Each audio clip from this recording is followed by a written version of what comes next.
ഇന്നത്തെ പ്രഭാത ഭക്ഷണം അമരവിള റെയിൽവേ സ്റ്റേഷന് സമീപം.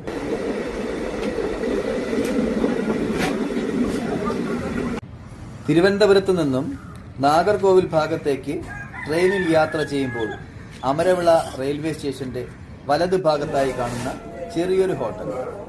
കുട്ടിക്കാലത്ത് മുത്തശ്ശിയുടെ വീട്ടിൽ കണ്ട ഒരു അടുക്കളയാണ് എനിക്കിവിടെ കാണാൻ സാധിച്ചത്.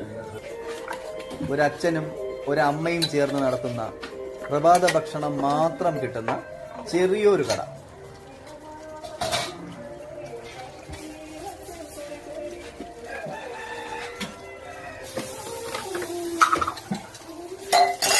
പൂർണ്ണമായും വിറകടുപ്പിലാണ് ഇവിടുത്തെ പാചകം. വളരെ ടേസ്റ്റി ഫുഡാണ്.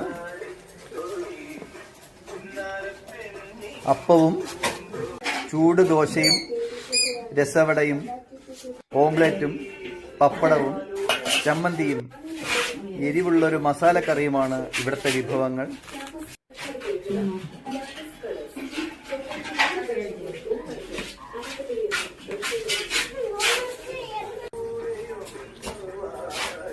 കൊള്ളാമോ?